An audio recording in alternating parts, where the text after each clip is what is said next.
Was I not live that whole time?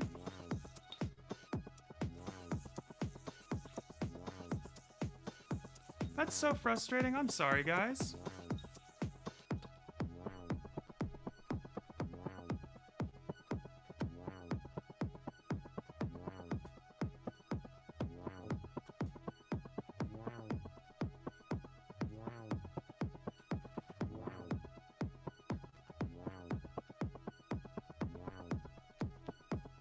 Man, if I just screwed that up that bad, I'm super sorry. What? Oh no, that's a YouTube bug.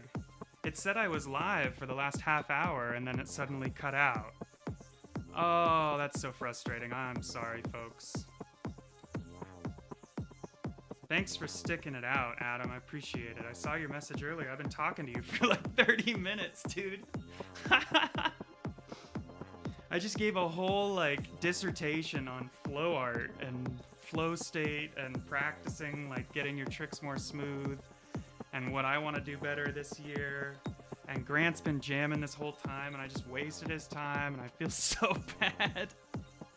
No.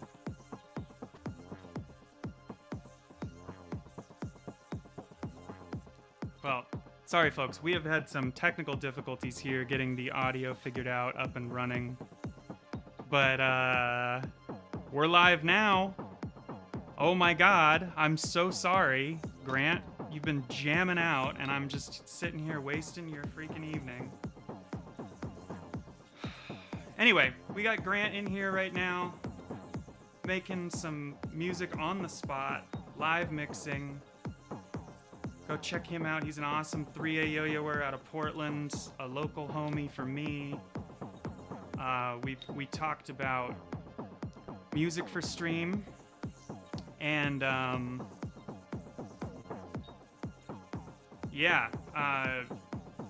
basically I was like, I'm sick of getting these copyright infringements and getting the stream muted and stuff. I don't want to listen to bad, royalty-free music. And he was like, oh, I've streamed music before. What if we did some sort of a, like, how could we get my music feed onto your stream? And so we have spent the last hour or so, hour and a half, troubleshooting things and getting audio from all of his sources to come through the stream on Discord.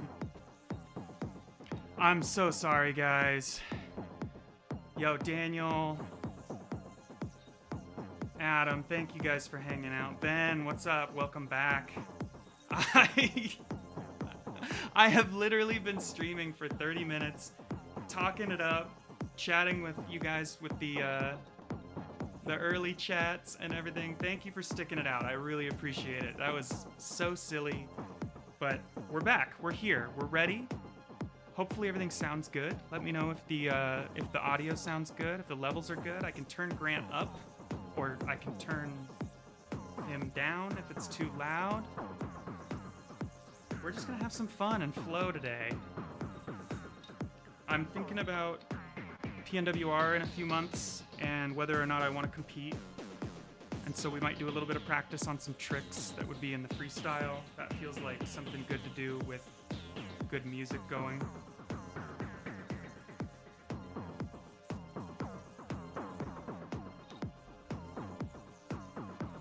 Yeah, that's 100% on me.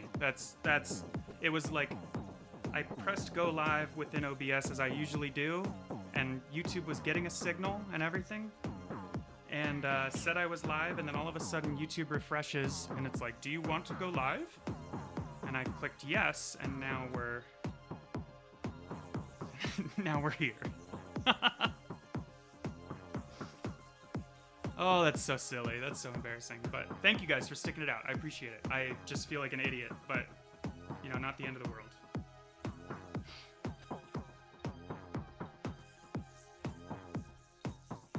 Solid mix right now. Music isn't overpowering. Good. Music sounds great. I will pass the compliment along to Grant. I don't think he can hear us. I'm muted on Discord, and he's in the zone. Oh, I might need to refresh my string.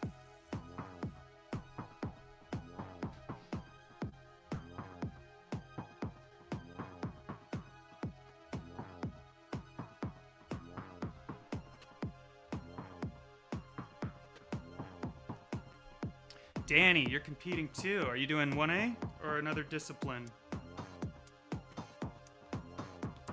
I'm assuming 1A because we were just talking about 1A earlier today. I haven't competed since 2014, I think. Yeah, March. Well, and that's why I'm like, ooh, do I really want to commit to this? I think I could go up and jam for a minute. That'd be no problem. But if I actually wanted to do well, that's a whole different story. I don't have the trick library for what scores right now, so I'd need to put some new stuff together.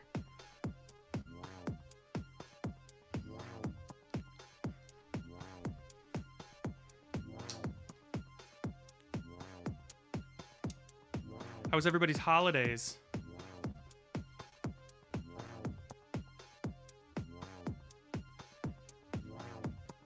Yeah, the downstairs neighbors. That'll put a a damper on your 4A practice for sure. I really want to learn 4A and 5A. Those are the most appealing to me. I can just do the very basics of both. I don't even think I have a counterweight right now. I think I've lost all my counterweights over the years. I might have to drill a hole in a die.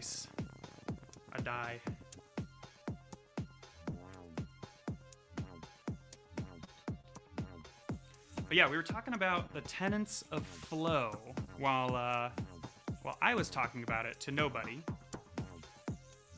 And kind of like how to practice just being a little bit more smooth, being a little bit more flowy to music and stuff like that. And that is rule number one. Rule number one is you gotta have music, you gotta have a beat or a metronome, something to keep time so you can do your string hits on beat or your, figure out what looks good to music sort of a thing. Then I'm currently throwing the igloo.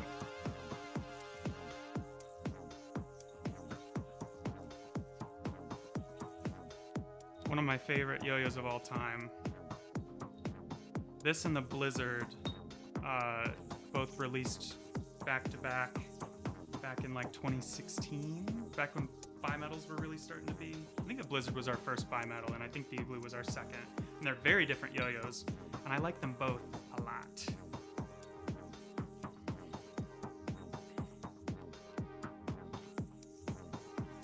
Anyway, so rule number one of learning how to kind of yo-yo smoothly is that you gotta have that music going. Second rule, or sort of step that I like to follow, is what I'm doing right now, and that's letting your body dictate your warm-up tricks. So I want to stand there and stretch, make sure your joints feel good, your wrists, your elbows especially. Like I've got a little bit of tension back here right now that I just want to kind of work out. Make sure you get full range of motion. Stretch. Get flowy with it. Get in your body, feel comfy, feel loose. And then you just let your autopilot tricks happen, right? So you don't even think about it. I'm not thinking about this. I'm just letting my hands do whatever it is that they want to do, whatever's been happening lately. Get used to just moving that yo-yo around. If it's a yo-yo you haven't used in a while, get used to the weight, get used to the stability, the distribution, right? Just like warm up those hands, those arms, those fingers. Move your legs around a little bit, right? Get into the beat. If you watch guys like Jensen, like Chuck, in their old freestyles or in their old videos, they're constantly kind of bopping around, right? Gentry, another really good example. I mean, basically any very high-level yo-yo where you can see, unless they've got a specific style that isn't very flowy, but any smooth player that you can think of, just watch them on stage, you'll see how their body's moving a little bit. After that, or you can just do that. You can just let yourself autopilot until you feel like you're really in the cut, in the beat, just rocking things. It's easy. It's second nature. The last step that I usually hit is then I'm thinking about the tricks, right? And maybe I've got one that I've been working on for a while that is just a little sloppy, but it has potential, and I want to get more comfortable on it. I've got that music playing. I'm just going to do that trick over and over and over. I do have a Lodge tattoo, yeah. When I've had this forever now. 2014, 2015, I think, about 10 years. I had a buddy, it was right after I got sponsored, and I had a buddy that really wanted to get a tattoo, but he was really scared. And I was like, oh, I'll go down with you, and I'll just get one real quick. And I showed the guy the Lodge logo, and I told him where I wanted it, and within 30 minutes, I had my pickaxes done.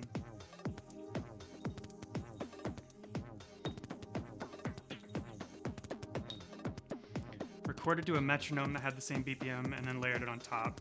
Yeah, metronome is a great tip. That's Harold Owens is the one that told me about that a long time ago, and it's stuck in my head forever. Gentry also was on that. They were kind of workshopping things together, and they both were using a metronome just to practice their freestyles without having to like restart a song or a section of a song over and over. This is kind of before smartphones were very good, and there weren't a lot of like options for playing a file that was, your own MP3. But anyway, so now let's say I want to do one of my tricks, and there's one that I've been practicing a lot because there's an ending to it that I want to get down. It's this, the ending of my trick ends up in the setup right here for Tyler Vienno's double slack unwrap triangle. And so that loop's supposed to come off and then land here. Oh, I messed it up. See? So this trick I do not have smooth, obviously. So what I want to do is just repeat it over and over to music.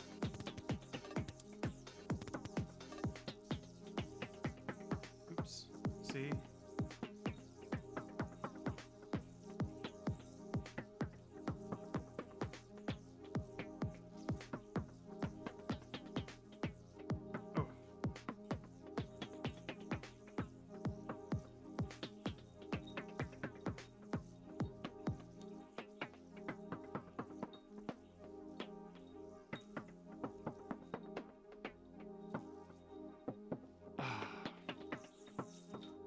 Hey, Sean.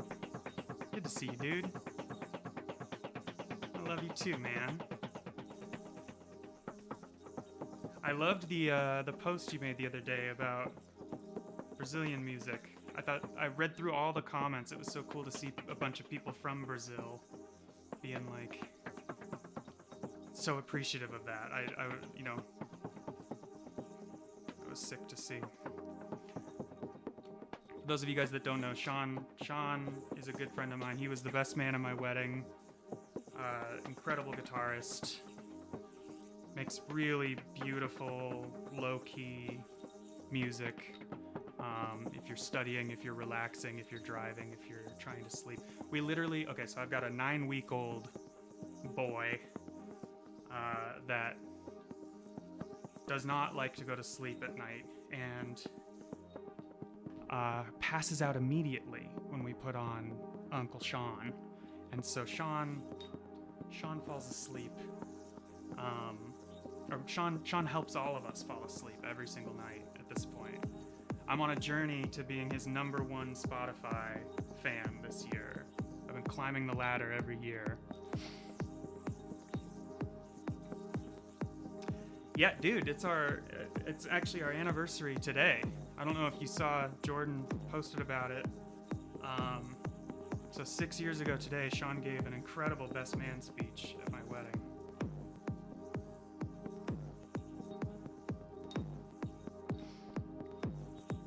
Anyway, back onto the flow stuff. So one thing that I did want to talk about a little bit on this, on the topic of like doing, practicing tricks that aren't really flowy yet, right? So you've got some stuff that you're just like, oh, I can't figure out how to get this on beat, whatever. When you miss, try to make it look natural. Try to keep the miss on beat almost. Like when you let's say you miss a string, try to play it off like you did it and keep it on beat. Try to not necessarily, say you're going for Houdini and you miss it, try to spin onto it, and instead of like going directly back into Houdini and continuing the trick a beat behind, try to like skip whatever couple of things and then re-find the trick a little further on. That's I think a good way, like it's like finding your outs. So if you were to perform the trick on stage, it's a little less obvious what your miss was, and then finding your way back into the trick at a later point can be a powerful way to sort of like, and then knowing your outs, right? So if you've messed it up before there, you have a much easier time getting back on track than if you hadn't, if it's a miss that you've never even had before and you tie a knot or whatever. This is all about like identifying the points in your tricks that are pain points and things like that, or where you may need to take an extra beat or add in a little pop or something to stay on beat. Oh, thanks guys, I appreciate that. Thank you. It's pretty crazy. We don't feel like it's been 6 years at all. But also we all lost 3 years to the pandemic that just don't feel like they existed. So I think that's part of it. Oof. Right, see, oh, that's a miss I've never had before. There we go. But even this, like, keep your snap starts on beat if you can. Like, try to just vibe out with it a little bit.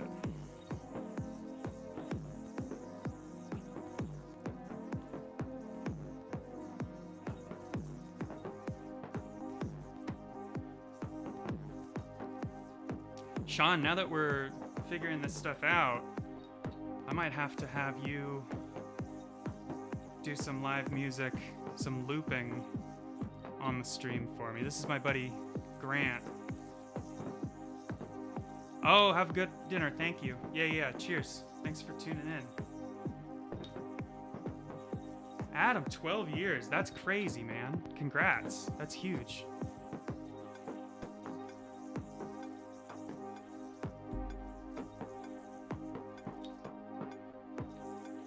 So I'm going to practice this trick. And I'm going to see if I can get it a little smoother. This is a trick I've done thousands of times and I still mess it up. So it's just hard. I can't even get it to the entry mount.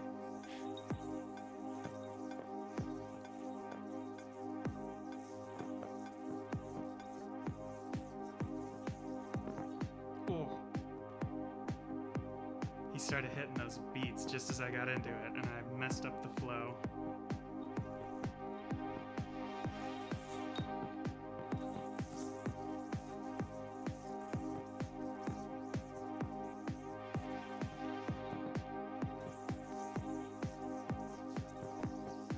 Goodness.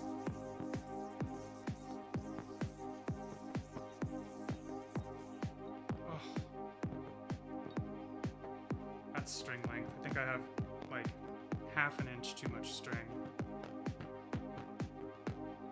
Muscle memory.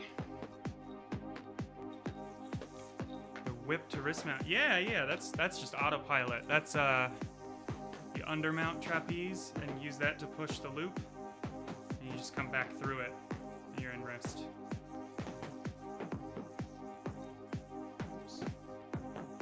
So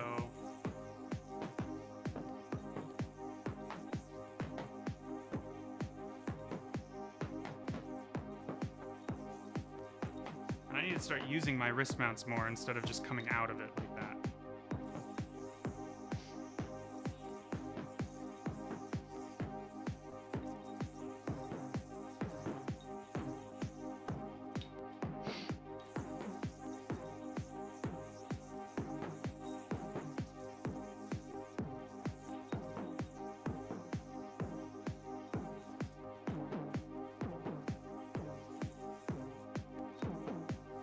Here's another cool one.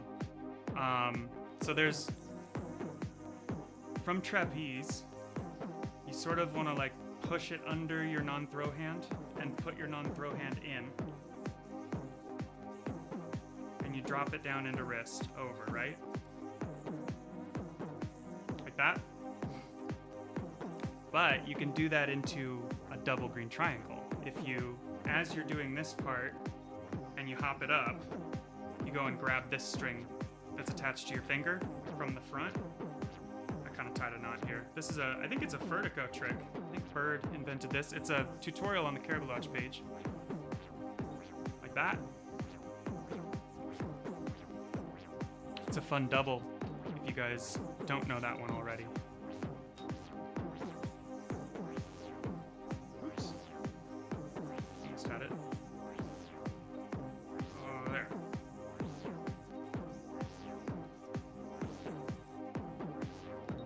Because wrist is just a double GT,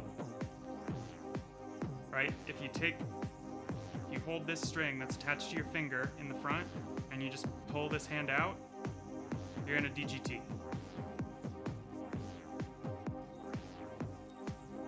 So you're doing that all in one motion.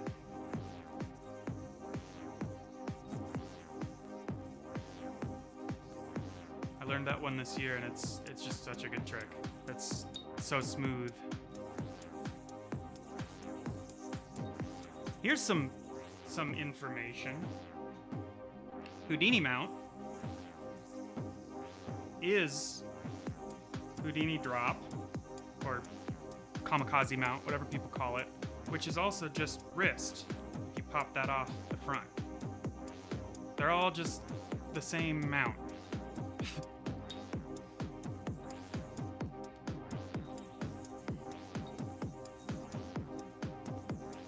I don't know if that helps anybody move between them a little bit more cleanly, but that's one of my favorite little pieces of just tidbits of like aha that I think are pretty sweet, right? So kamikaze, or Houdini drop, whatever you call it. I learned it as Houdini drop. A lot of people call it kamikaze.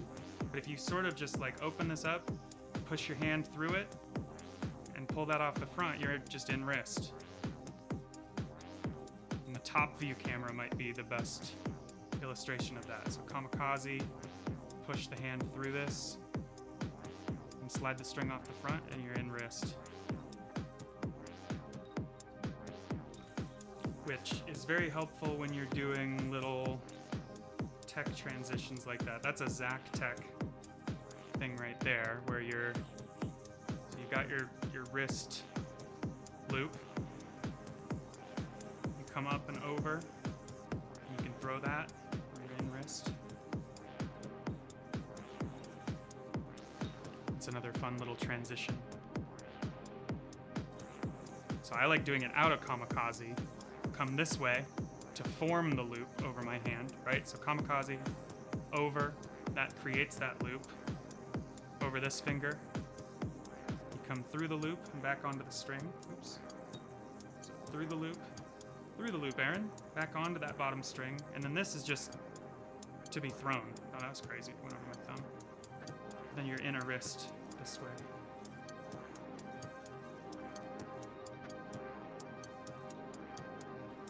Little tidbits, huh? Little nuggets of information. Hopefully you guys are having a little bit of a like, oh, interesting moment, and standing up and throwing a yo-yo. We should all yo-yo together.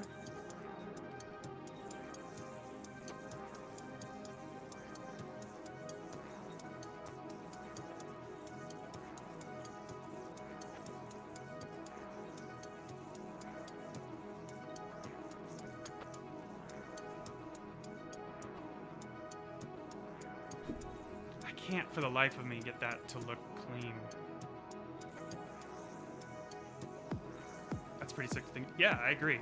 It's like, I don't know, it's these little conceptual things that make yo-yoing easier for me, at least, when I can think about like, oh, if I'm in wrist, it's actually this if I come back this way, or vice versa. Yeah, the little aha moments make things click. I was like I want to say 2018, 2019, when everybody was doing these like double over slacks, like that motion of kind of 2 unwraps, or I do one this way too. Had that like aha, and then just started making a million of those. And none of mine are very good. My favorite one that I made is out of Kamikaze. You come through. So Joe Wilson has this, and then his non-throw hand comes through, and he throws this over. I just butchered it. He throws this loop over, and then unwraps, and there's a triangle there, right? Great trick. I was like, oh, what happens if you do it on the other side? And there's not much that happens on the other side unless you catch this just, wow, tied a knot. Unless you catch that and sort of land on the back string, and then it's a triangle on the other side, which is pretty cool. That's probably the best one that I've come up with. Like that. But Joe's is just clean. All of Joe's yo-yoing is just clean. He does like this, and he lands in it in one motion, which I just think is beautiful. Mine's the double on the other side. Like that.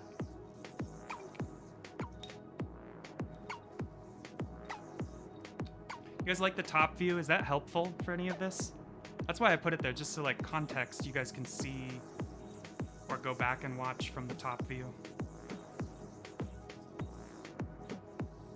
You can also see how bad I miss.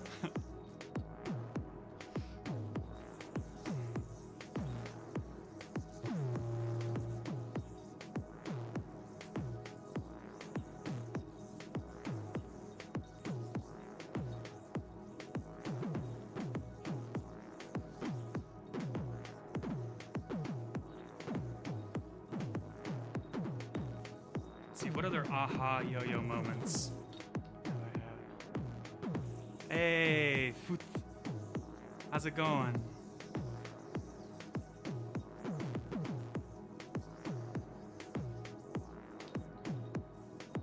I like those little short. Okay, so here's one. Here's one that Evan Nagao popularized maybe 5 years ago, but I made this trick up in JT's kitchen in like 2014. Another one, I don't do Kamikaze mount that often, but I feel like all my good tricks are out of it.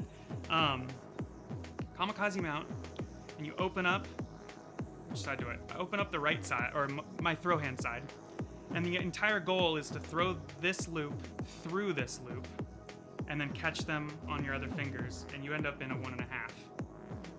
So it looks like something like that. I made this up in JT's kitchen like 12 years ago, and then I saw Evan posting about it like 5 years ago and making a big deal about it, and it made me very angry that he was getting credit for a trick. I think I even showed it to him. That's what's frustrating. Maybe I didn't though. I don't want to put that on him. He's got enough on his plate. But yeah, the whole point is that you land in this 1.5. I don't practice it very often because he stole it, but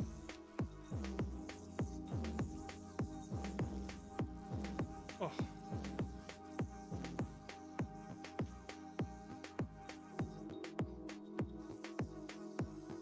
I also used to play much longer string than I do currently.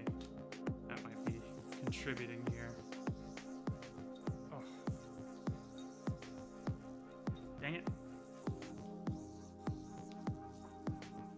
It's hard because you need the throw hand side to be much bigger so that this loop can pass through it without losing it.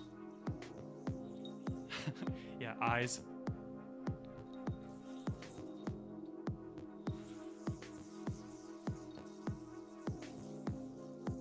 Too much? Not enough? I don't know.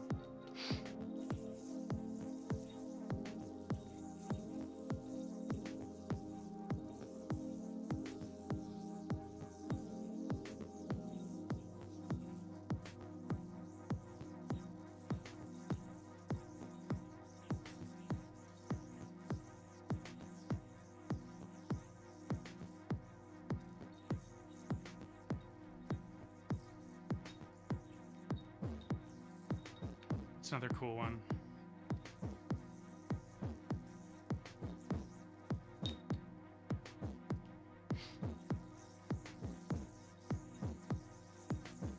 Nice. Cool, cool, cool. What time of day is it? I'm assuming you said you're in Vietnam. What time of day is it? I'm assuming like midday over there, right? Or you guys must be like 10 hours behind? Or ahead?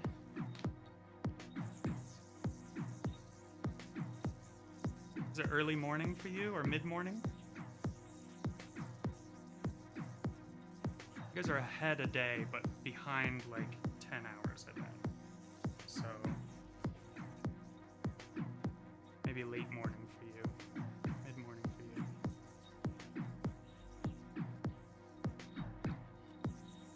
All right.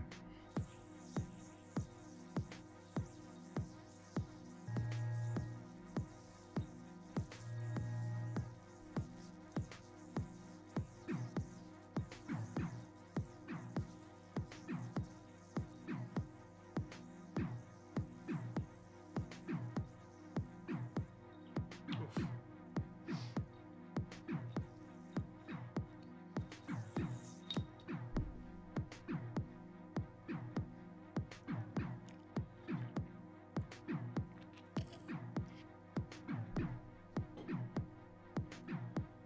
$10 a.m.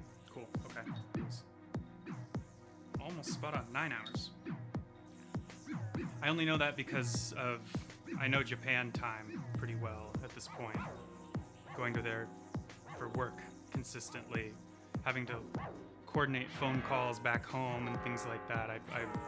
It's burned into my brain how far they are apart. I just didn't know the difference between Vietnam and Japan. So that's only 1 hour.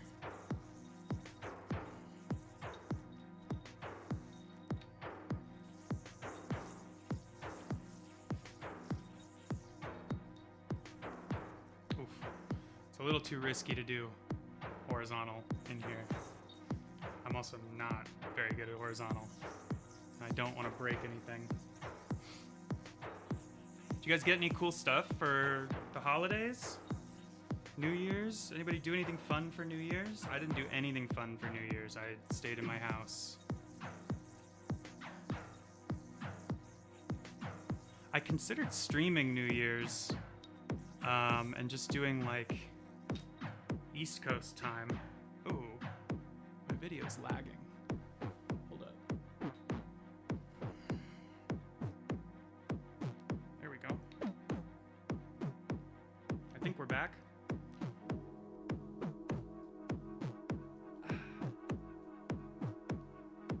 I think we're back.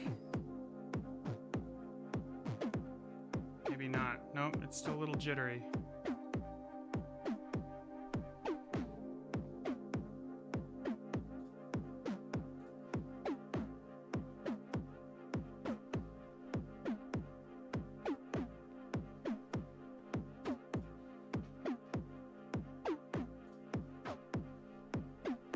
Whoa! We'll just cut that feed for now. We don't need it.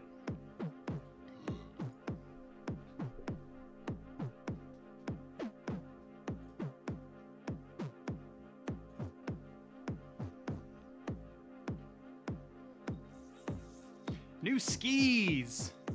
That is sick. Where do you ski at, Danny? I've never skied on the East. Well, that's not true. My mom skied out east when she was pregnant with me until she was like 9 months pregnant. So I have shredded the icy slopes of the Northeast. I think the Blue Mountains up in like Vermont, New Hampshire. I was born in New Hampshire, and then we moved to Oregon when I was like 2. Lived in Maine for a bit when I was younger as well. But I don't remember any of that. I've only ever skied or snowboarded out here in Oregon, which bigger mountains than out east for sure, but nothing like Utah or up in Canada.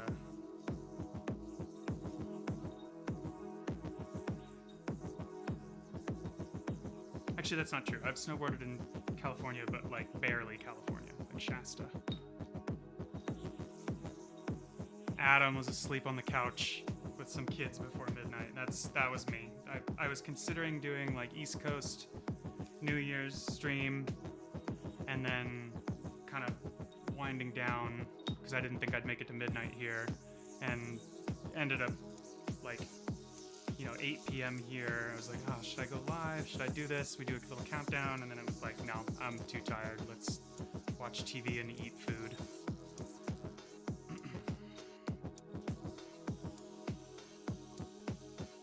Mountain called Gunstock. Okay. I wonder if that's where my parents skied when they were pregnant.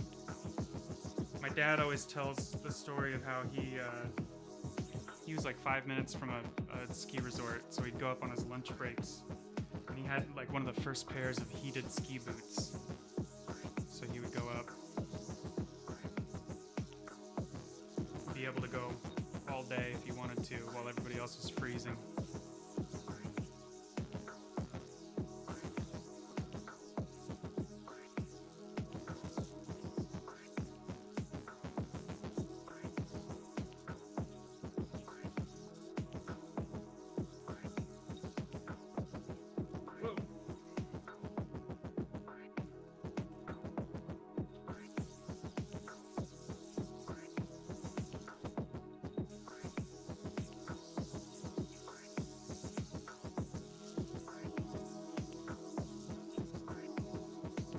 I haven't snowboarded in a couple of years though. It's getting like stupid expensive, even for like early season passes. It's way more than it used to be. You used to be able to get them for $300-400. Now like early bird deals are still like $600 for a decent mountain.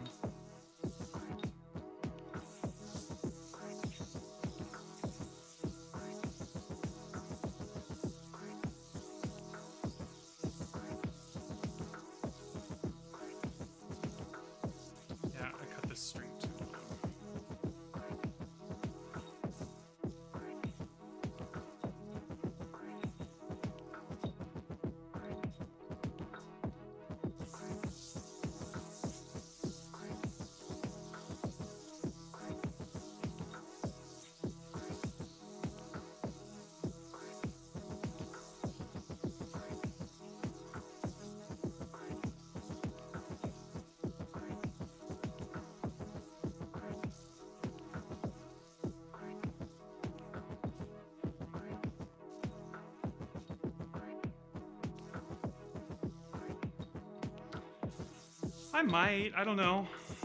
Ben.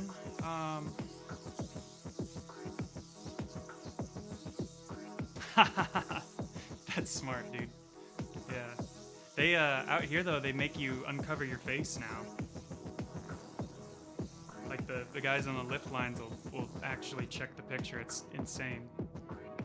I think just because, like, Bachelor and some of the bigger mountains out here had a lot of issues with people sharing passes.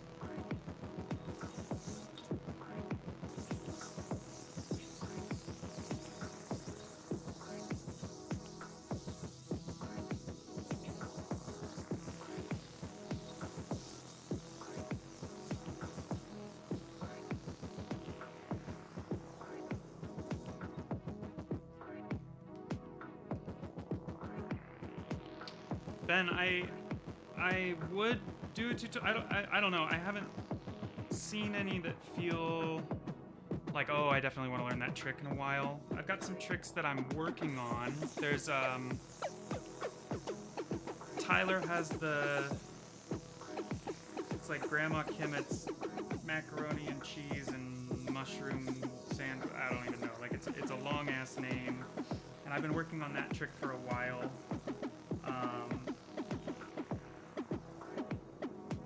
But it's hard to get down. I forget where it goes from here. It's like this, I think. Yeah.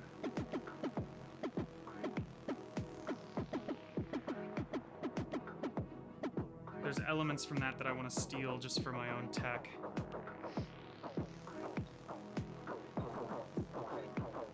How's the ice out east this year? That was always the thing that they compared to here. They were like, just be thankful you have real snow, like actual powder. Oh, whoa. Oh no, this bearing needs to be cleaned. Dang it.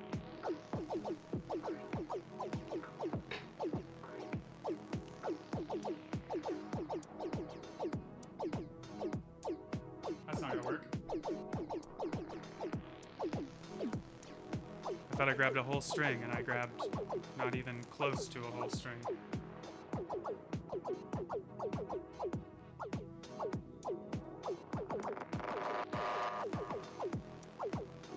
Give it up for Grant. Jamming out.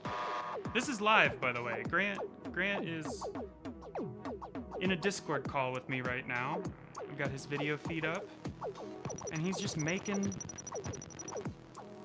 jams off the cuff. Fully freestyle, as Mark Mont would say.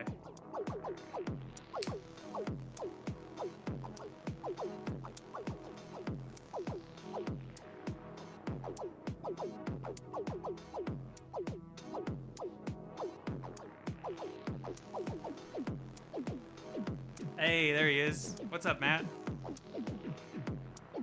Good to see you, dude. Yeah, shouts out to Grant for making this stream sound so good.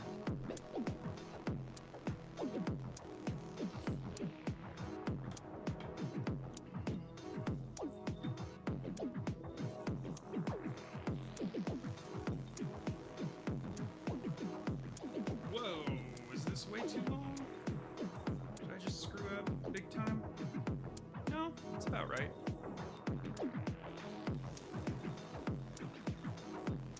All the homies in chat.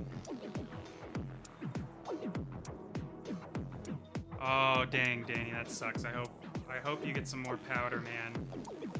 Although Bluebird days with ice are worth it, I think. You're getting nice weather. Even if the snow's not good. As long as you're not falling down, you don't even notice, right? I don't like too much powder. I like a nice mid-pack sort of situation. Some nice ungroomed backcountry.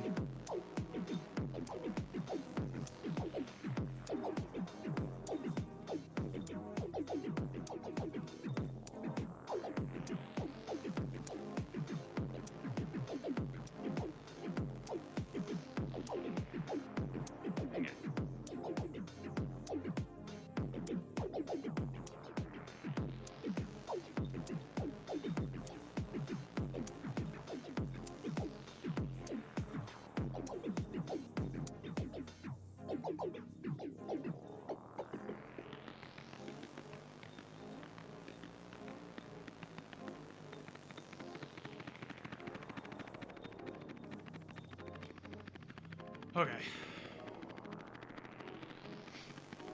Yeah, dude, it's becoming a huge party. This is so much fun.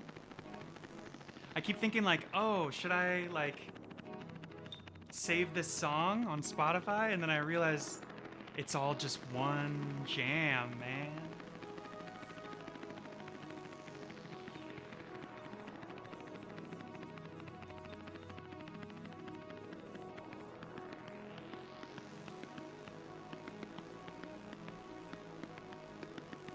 Oh.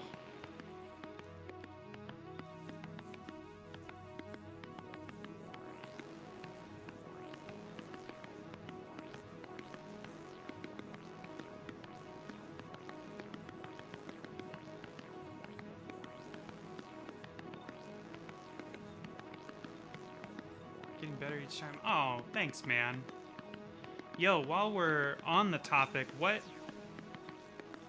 we've sat down and we've done some fun stuff, right? Like we've had people send in their favorite yo-yo videos. We've done some trick review. We've tried to learn a bunch of tricks. We've sat down and watched some yo-yo movies, which was probably my favorite one so far. Was the last one, Drink Every Time You See Steve Brown, and watch through a bunch of the old like long ones. And I've still got a bunch of those in the chamber. We can continue doing yo-yo movie nights which I think is really fun. We'll kind of mix in these documentary style ones with like traditional trick videos, and we'll hit tutorials some nights, things like that. What kind of topics are you guys interested in talking about as a group, discussing or having me sort of, you know, I don't want to say like lead the discussion, but like I can help instigate conversations on things through this stream. I was thinking, like, I've got a whole list of ideas, but, you know, I was thinking things that I'm have a little bit more expertise on include, like, what elements make a yo-yo video good? Like, what makes the video portion of this good? Things that you're thinking about, like dark background, light string, light yo-yo for contrast, or if you're outdoors, how are you sort of thinking about the light hitting the yo-yo, the string, but not blowing out the background? That was an idea.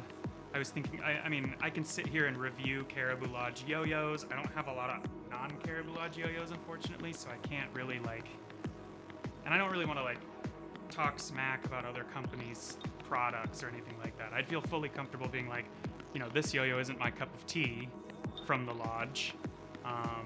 I could see why some people would buy it for this reason, but, you know, for me, it's not that interesting. I don't feel bad saying that kind of a thing, or giving recommendations within our lineup, but I'm trying to think of, like, what would be interesting for people to actually sit down and talk about. Making videos. I've done quite a bit of, like, just done quite a bit of photography in general, and so looking at, like, professional product photography, yo-yo photography, what makes a picture of a yo-yo or of a yo-yo trick or a yo-yo player a good picture? Why do we like this?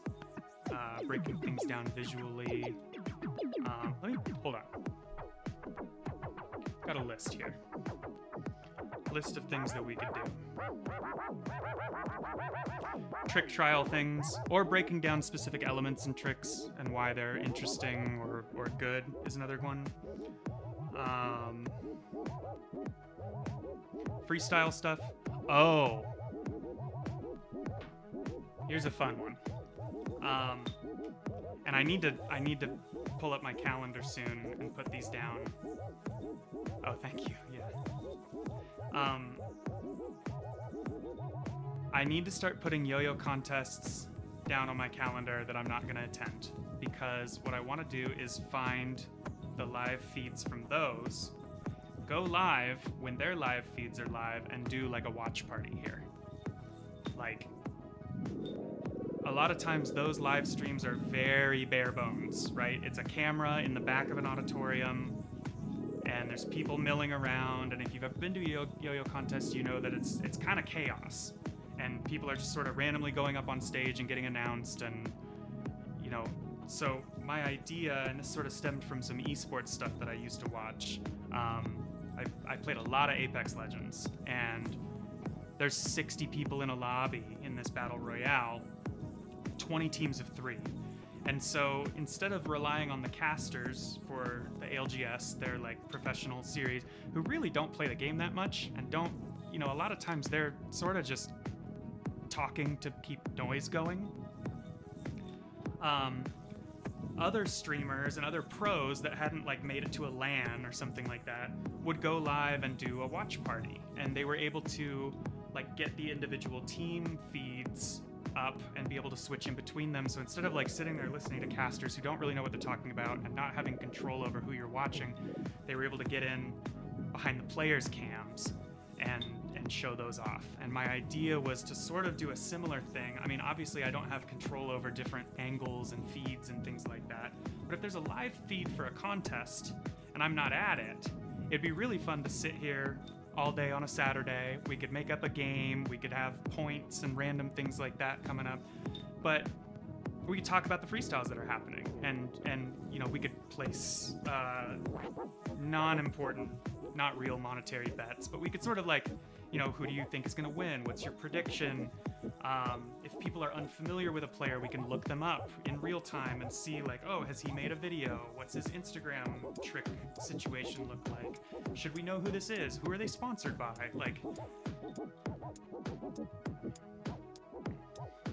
yeah, could definitely do that on Discord. In fact, I know the Scales guys do this for European contests and things like that, but it's within a private Discord, and I don't want to privatize it like that. I mean, it'd be fun to do it within the Caribou Lodge Discord, but I am hoping to kind of establish my personal YouTube channel apart from that. Just, that's always sort of been the goal. I've always sort of done stuff on my own channel. But Steve did say that we could run a lot of this stuff through the Caribou Lodge Discord if we wanted to. So finding a way to sign up, sort of like do that in the Discord, or like in a call with some people, but still have it output to my stream would be the goal. I don't want to mess with like multi-streaming. I know that I could stream to both YouTube and Instagram simultaneously, but that just sounds like kind of crappy, trying to keep track of 2 chats. A shot for every major deduct. Yeah, exactly. No, I don't know how to, I mean, I'm not a big drinker, and that feels like that would get crazy real fast. But we could still drink every time we see Steve on stream. I don't think he's up around stage that much. But it'd be fun, right? I think it'd be cool to... I'm not the most knowledgeable about like the judging system, what clicks for what, you know, things like that. But I could definitely help lend some sort of color commentary. I would be less play-by-play and more color comment, more vibes, right? We can assess the vibes. I wouldn't be able to tell you like, oh, that element clicks this much. Who cares? But we could watch the freestyles and react and be excited when exciting things happen. I think that would be really fun.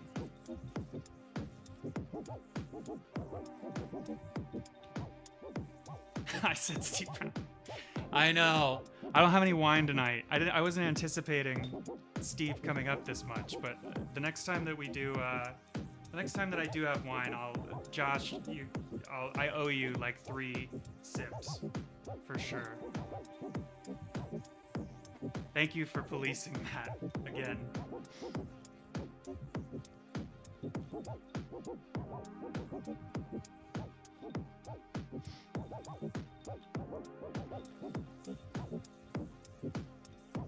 Oh, Matt, I appreciate that, man. That was the goal, right? Like, just somewhere to come vibe, maybe learn something, maybe not. Maybe just make fun of the guy that's messing up the yo-yo tricks on screen. Not anybody else. We don't make fun of anybody else. Well, we sometimes make fun of people, but they deserve it. That's only people that deserve it.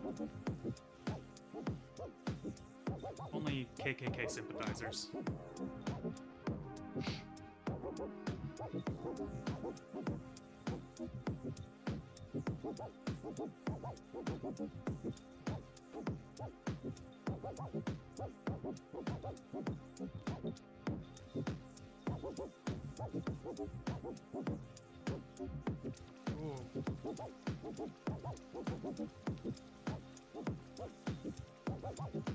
Oops. That didn't look very good.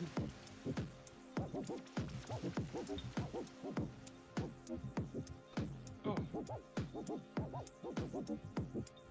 Yeah, the watch party. I think I need to get an idea of what contests are coming up outside of the U.S., inside the U.S. Obviously, PNWR is kicking off the U.S. major contest season, but there are some state contests and things going on that honestly have happened recently that I didn't even know were happening. So I need to get a better idea of like where to find major contests and which ones are going to have a live feed that I can schedule around, and then we'll do some of those. I think that'd be really fun.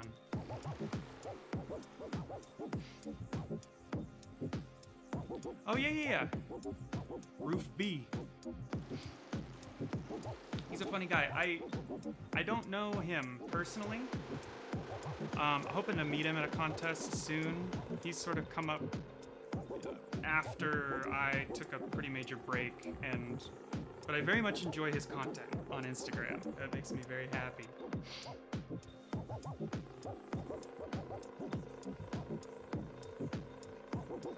Yeah, exactly. That's exactly what we want to do.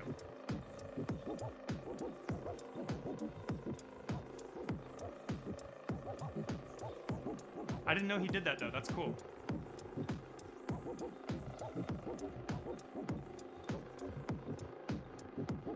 Your whipped wrist mount. Oh, we talked about that. Dang it. I want to know.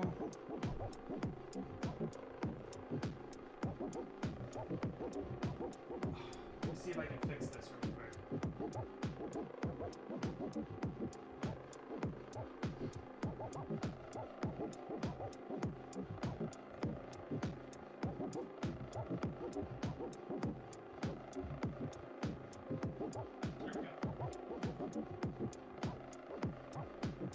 Oh my gosh, I got you.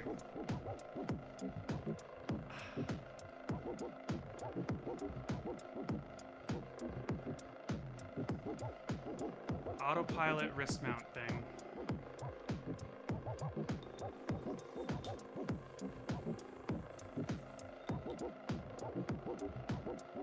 Sweet. Danny, thank you for that. I know Ben. I will definitely reach out and see if I can get a list of the ones that he's planning to do. Okay, so the wrist mount thing. It's just an undermount trapeze, and that slack that it pushes comes under your throw hand and around, right? So it's just making this, and then you come through it, you're in wrist. So like that.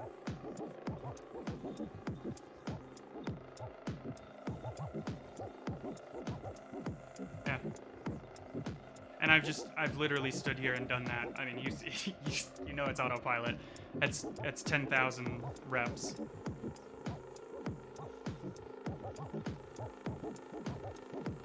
He set up the overhead camera. Yeah. Hopefully that. I'm trying to do it kind of slow, like. And then I try to do the whip and that simultaneously to land in that.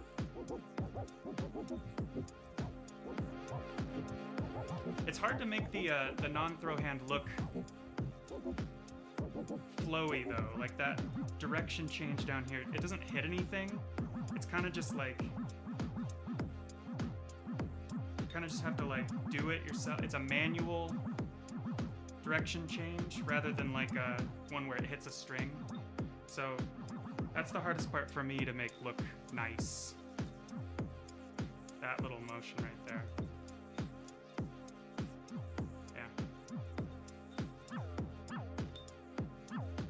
But yeah, I'll show you in person.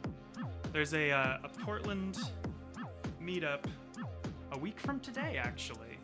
Next Sunday. And my wife's best friend, the girl who was her maid of honor, is having a baby shower that day. And we're actually road tripping up to Washington to visit some extended family of my wife's next week, which is gonna be fun. Gonna go out and see some crazy nature. Take the little guy with us. It's going to be very fun. So we're going on this little road trip up to Washington for a few days, and then we will be stopping through in Portland on our way home for that baby shower. And it just so happens that the Portland meetup, the Shrimp Gang, is all meeting on that Sunday. So I finally get to make it to a Shrimp Gang PDX official meetup, and I'm very excited to see all my yo-yo friends. I have not yo-yoed with a person. Well, that's not true. I went to Clint's wedding. I got to yo-yo with a couple of people there for like a day. I have not yo-yoed with people other than that since PNWR last year. And that hurts. That hurts to say. So I'm very excited to be in the same room as more than one yo-yoer. It's going to be amazing.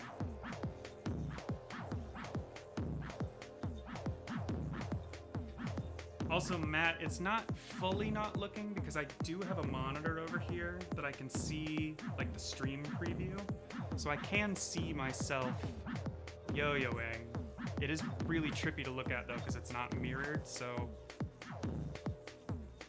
but it's cool. I can see like how the tricks look, which is cool. I can see the difference when I make little changes and things. But that's why I end up doing the same tricks over and over because I have to autopilot them. Oh no, Aaliyah, you're not gonna be there?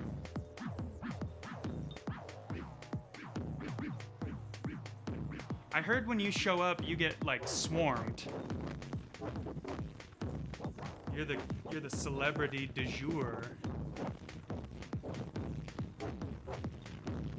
Are you gonna be busy? Or did you found out that I'm coming and you decided, screw this guy?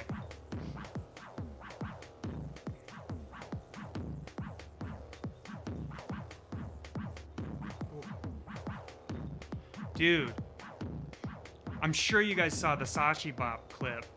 All the clips that were coming out yesterday from whatever contest they were at. The front style trick that he does? Insane. No, Aaliyah.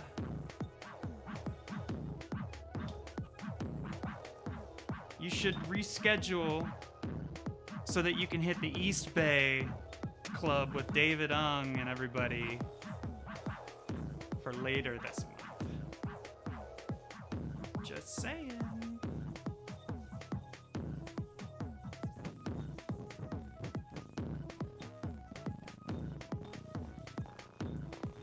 Could be fun.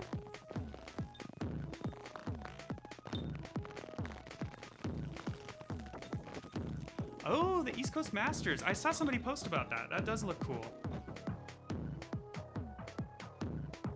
Kai is such a blessing to this community, just doing his own thing and like also incorporating it.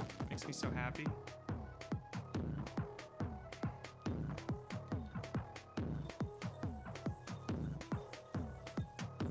That Sashi Bop front style clip though. Oh.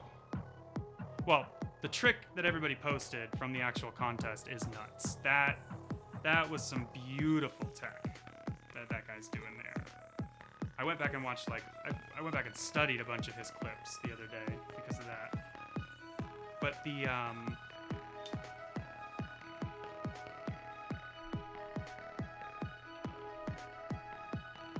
that front style is gross. It's so good.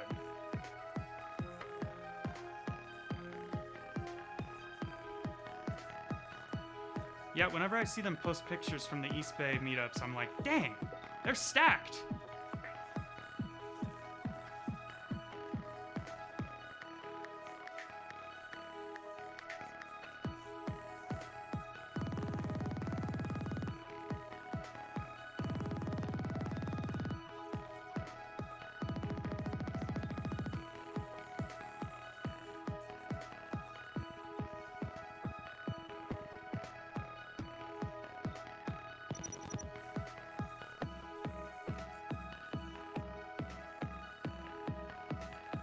Wait a minute.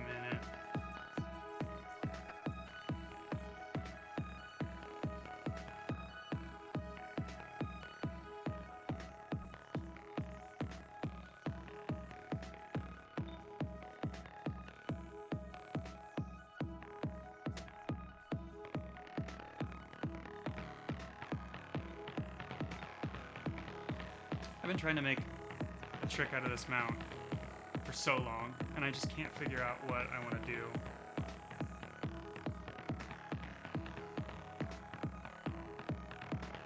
I want to come through here.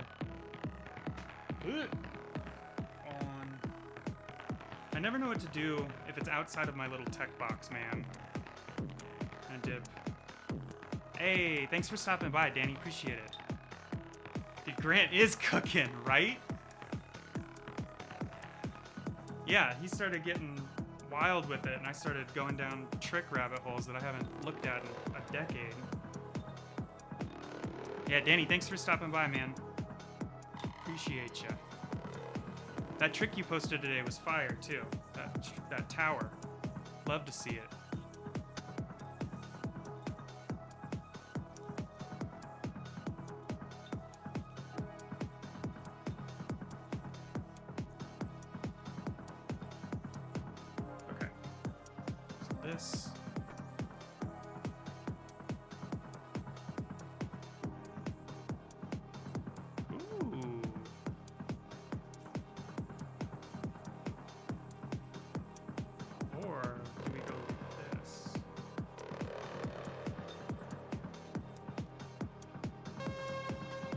I don't think he's got Spotify stuff going.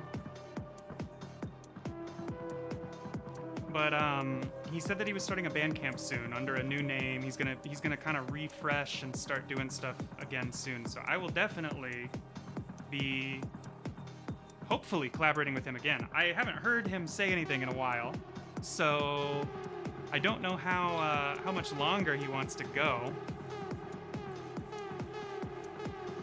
Oh, there's my wife, Jordan. Nice. Our kid's vibing to it. First yo-yo stream I've ever seen. Sick that you play for Caribou Lodge. Still have a couple old throws from my days of viewing. Oh man, that's awesome. BT9925, dude. Thanks for tuning in. That's rad. How long has it been since you were into yo-yo stuff? If you've got Caribou Lodge stuff that's within the last 20 years. We are 20 years old this year. Celebrating with some pretty cool stuff. I don't know if you guys saw the prototype Steve posted yesterday.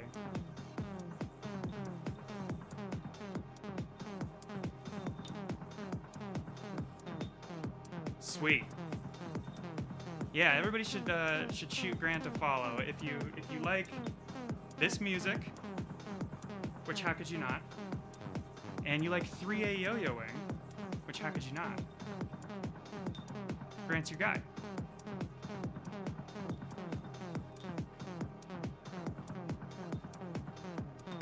I will ask him when he's a little bit more available and see if he has any sort of music stuff that he would like folks to follow, but he said that for now just his Instagram account is the best tag. When are we gonna get some cabin tutorials from me?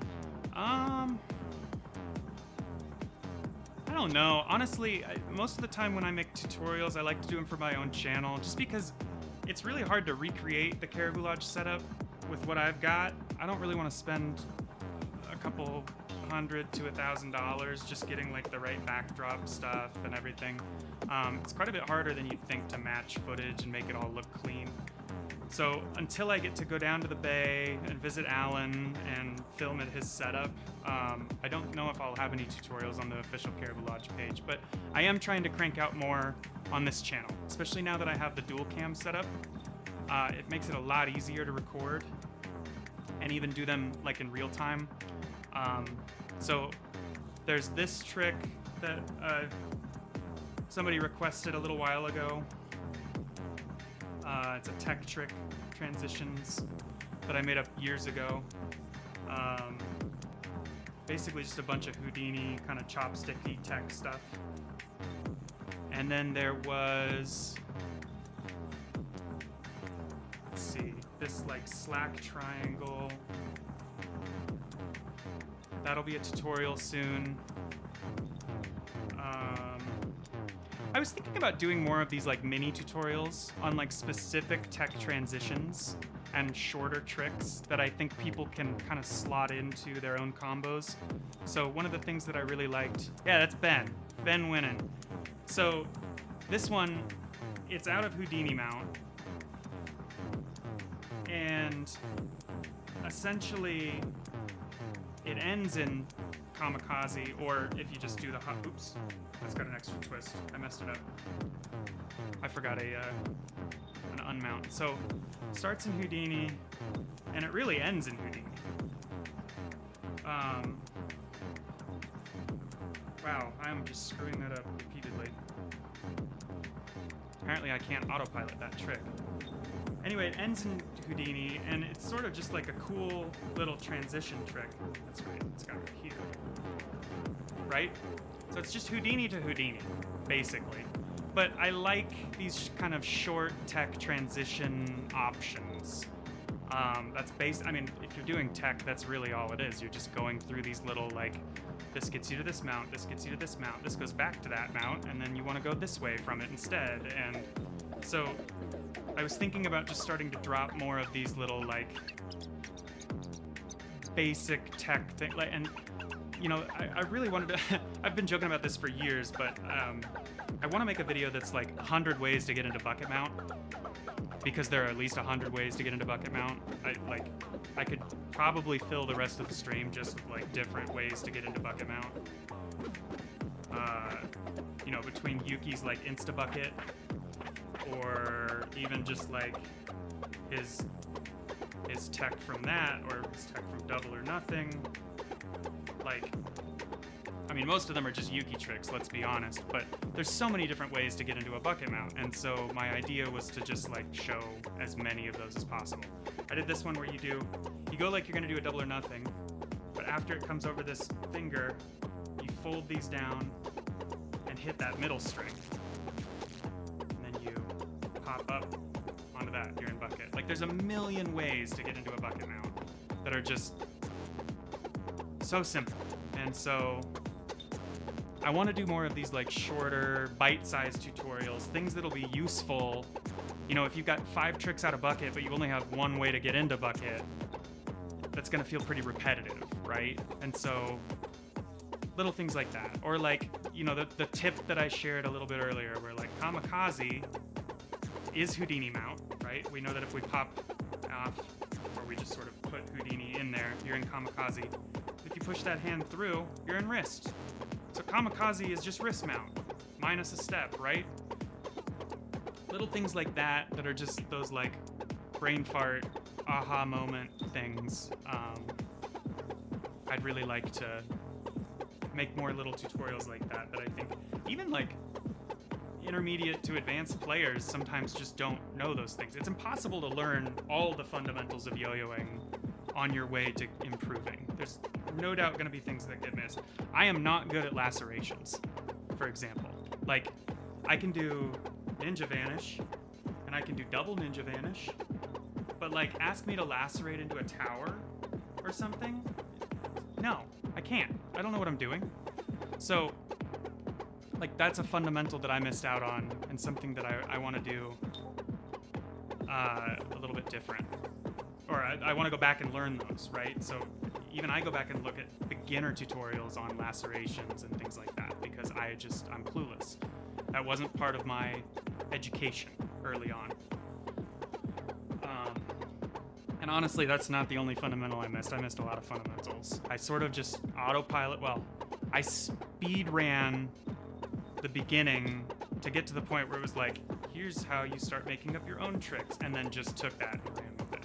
And I've not spent a lot of time learning other people's tricks, to be honest. This year, I probably learned more people's tricks than ever in a year before. And I feel like I improved quite a bit off of it, so I'm hoping to keep doing that. Hold on, Grant might have messaged me. I need to check Discord really quick, guys.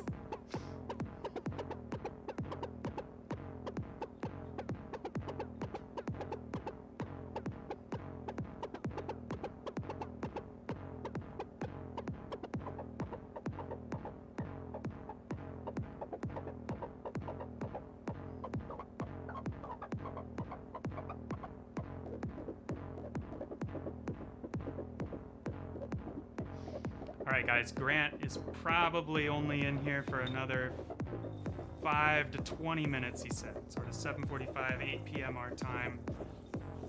I told him to, whenever he's ready, he's gonna fade some stuff out or make it sort of obvious that things are coming to an end. We will salute him and call it. Tyler Viano was doing transition tutorials like that on IG during COVID. They were super fun and interesting. Sweet. Yeah, I wish I didn't miss those, because Tyler is my favorite yo-yo player. Have I ever learned any of JT's tricks? Absolutely. Not in a long time. And JT and I rarely do we learn each other's like full combos, if ever. But like this mount that I was just talking about, wanting to make a trick out of this for years and never really finding the right thing out of it. And this is just Houdini, but then you do this little pop with your wrist still in there. You got so many different things to play with here, and it's almost like too many choices, right? So a lot of times what JT and I would do is we'd learn about an interesting mount or an interesting element. We'd share that with each other, and then we would do something called a trick trial.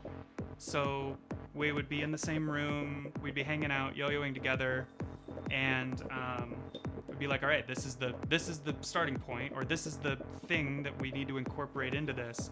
Like, you stand over there for 15 minutes, I'm gonna stand over here for 15 minutes, and let's see what we come up with. And as we sort of found interesting bits or pieces or things like that, we'd share them with each other, and we'd end up sort of cross-pollinating each other's tricks quite a bit.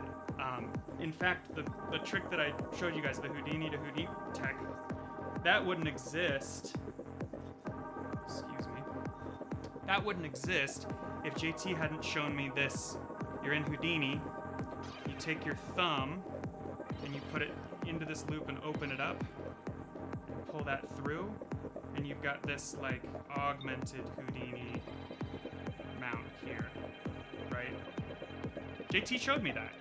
And within a day, I had come up with the first half of that tech combo here, where you do this crazy stuff and you end up back in Houdini.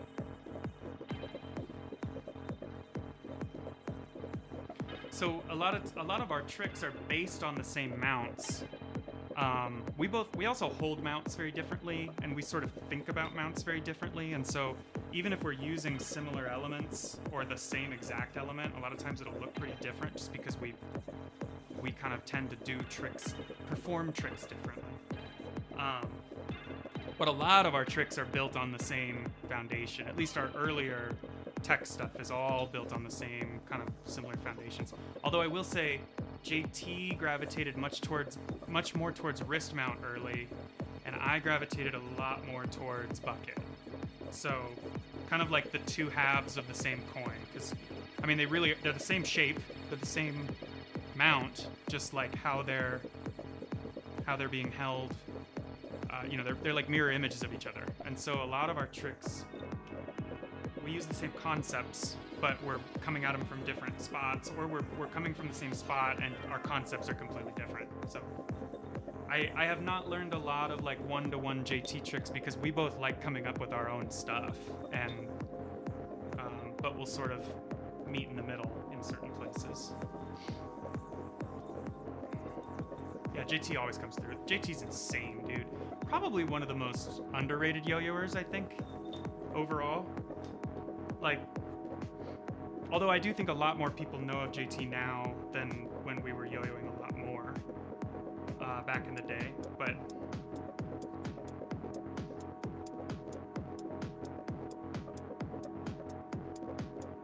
anyway.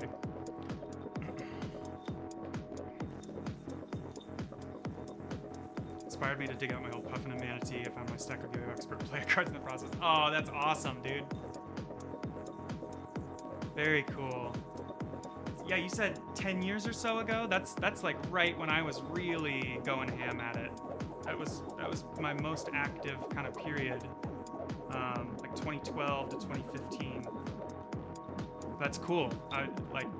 I remember when the Manatee came out. I remember when the Puffin released. That's sick. Those are like blasts from the past for me too. Which player cards do you have?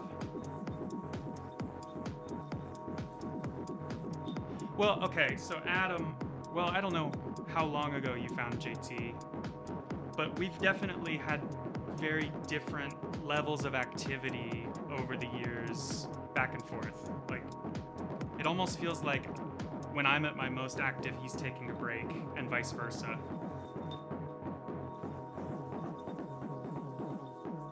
I get the feeling this is Grant signing off. I don't feel like I used all of his music to its fullest potential. I get so excited watching chat and talking to you guys. I meant to do more flow stuff today.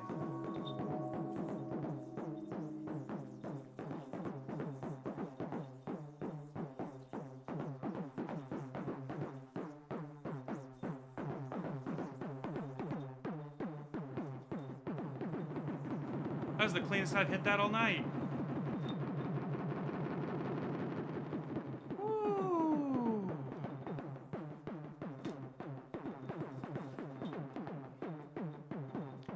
Figueroa, Pally, Peter Kafka, Ed Hapenick.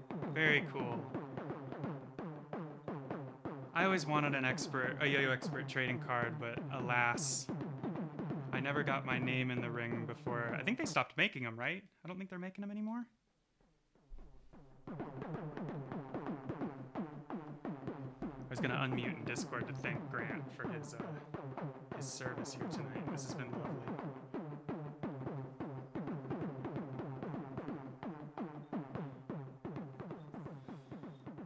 Everybody, 07's in the chat, thanking Grant for his service here tonight. Grant, thank you, dude. That was amazing. Everybody in the chat has been loving everything you're doing.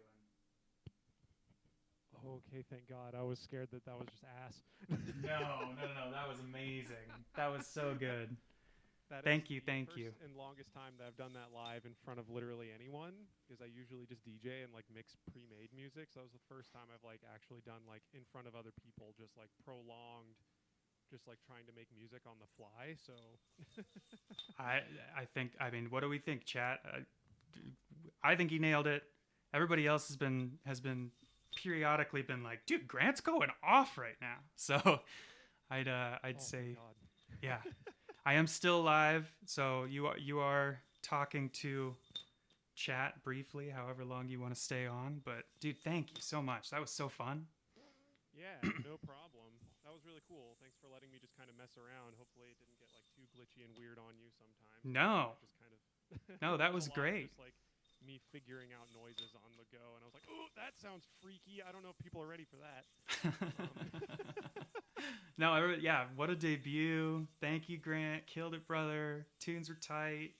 Yeah, you're getting lots of love here. A couple of people have asked if you have Spotify, Bandcamp, things like that. I directed them just to your Instagram for now. Mentioned that you got a Bandcamp coming up, but if you do have any plans, please feel free to plug yourself here. Yeah, that would be great. Yeah, I'll probably announce something later on the Instagram if people actually are interested. But yeah, because it's been a whole thing, and I'm kind of just like within the last year, I've been like digging up and like trying to get music equipment going so that I can actually get something to happen. So, in the hopefully near future, the goal is to try and get like a Bandcamp and something set up before March, before the next YoYo PNWR, because I made a song for my performance last year, and I've just been sitting on it and not putting it anywhere. So I figured, yeah, I should probably post it online before the next PNWR. Otherwise, what the heck am I doing? So. Sweet. I think that will be the plan.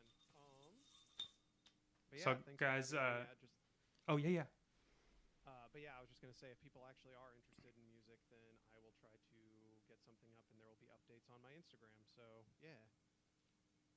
Well, sweet. Thank you for doing this today, and love to have you back if and when you're available. We can schedule again. This was super fun. And I love that we're not having to deal with copyright. Yeah, exactly. That's so good. The most excessive loophole in existence. Yeah. Having all of this. Yeah, just trying to figure something out. That's great. Yeah. Well, cool. Thanks again, everybody. Sounds like Grant's signing off for the evening, but he will be back if he'll have us. If you'll have me. Oh, we'll have you. We'll definitely have you. Okay. But yeah, I'm going to head out. I need dinner. I am hungry, so. Cool.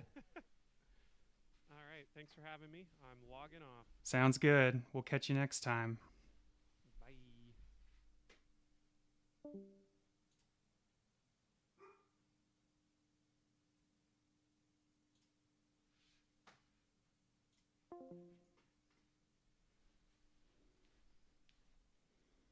Oh no, was his mic too low to hear properly? That's on me. He said that updates will be coming on his Instagram.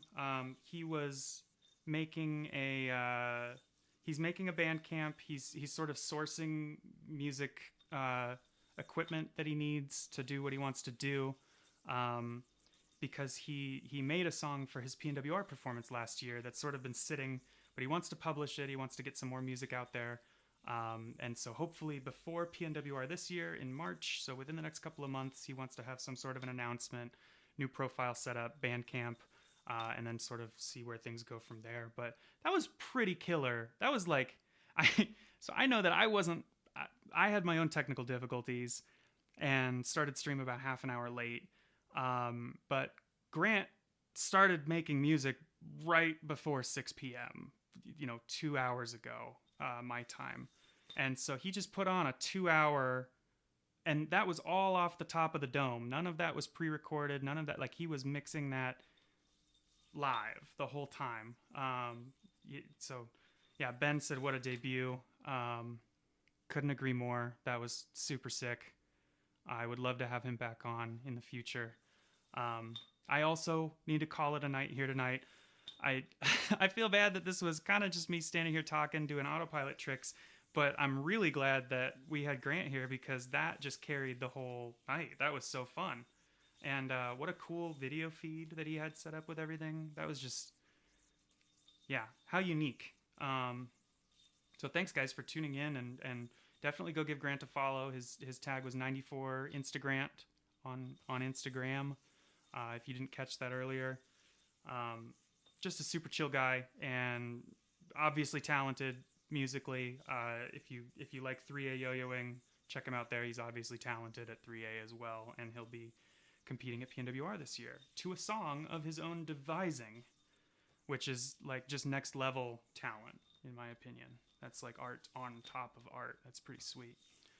But yeah, I think I'm also gonna call it there tonight. Did a little bit of flow practice some tricks that were giving me some trouble. They're still giving me some trouble, but when are they not? I would like to put together a freestyle for PNWR this year and potentially other contests as well. Hoping to make it to nationals, hoping to make it to worlds. We'll see about that. And it would be cool to actually have something to throw down. If not like in an actual contest, then at least an alternative freestyle for worlds. I've never done one of those, but every time that I've been present for one, like a session of those, at the couple of worlds that I've attended, it's been pretty sweet. And it's always kind of made me want to get up there and do it. So maybe I'll just try to prep something a little bit for that, or at least have the tricks dialed that I would want to show people. But yeah, if you guys are going to PNWR, definitely going to be there. Hoping to make it to Nats. I think that's probably like a 75% chance making it to Nats this year. And then Worlds kind of depends on whether or not I'm going to be in Japan for work this year already. And, kind of expenses and caribou involvement and all that sort of stuff. So if you are going to make it to any of those contests, that'd be sweet to see y'all there. I know a couple of people have reached out and said that they were hoping to make it to PNWR this year. If you are, it would be sick to see y'all there. Come up and introduce yourselves, or I'll see you and sprint across the room if I recognize you to give you a big hug. But yeah, everybody, thank you guys for tuning in. They're so fun. I'm glad you guys like the ideas for watch parties and some of the other content ideas, just the topics and things like that to talk about. I'm going to keep brainstorming stuff. And I am not opposed to revisiting topics and stuff that we've already done that have been a big hit. Like I had a ton of fun with the Yo-Yo movie night. So I'll keep trying to look for longer form content, or even going back and rewatching some of those would be really fun. Maybe like watching them with different perspectives, like looking for specific tricks in there that we like, or when we're talking about what makes a good yo-yo video, going in and analyzing some of the cinematography that Piotr used for his film, or things like that. Obviously going to keep crowdsourcing for favorite videos, tricks that people want to learn, tutorials. Feel free to send those to me at any point if you see something that you would like to talk about on stream, or if you're having trouble learning a trick from a tutorial. Not that I won't have trouble also, but you can send it to me, and you can watch me struggle through it if that would be validating, or maybe if I do figure out how to do it, or a spot that's giving you trouble, we can sort of break it down together and go back and forth with the dual camera setup so that you can see both angles and that sort of stuff. Recently I've been learning tricks and hitting up people on Instagram, and the number of people that have sent me like, oh, here's a video with a very specific view that breaks things down, has been super helpful. So if I can do that for anybody as well, happy to. But yeah, Thank you guys. Thank you, Matt. Thank you, Adam. Thank you, BT. Everybody that's in here, Ben Winnan. Sorry, the chat only goes up so far, but Aaliyah stopped by. Josh from up in the Portland area. A bunch of guys that are in the PDX, the Shrimp Gang chat, stopped in today. Thank you guys all for tuning in. It's been a lovely evening, as per usual. I'll try to give some more notice on the next one that we got coming up, but otherwise, keep an eye on. It's been super fun. I'll catch you guys soon.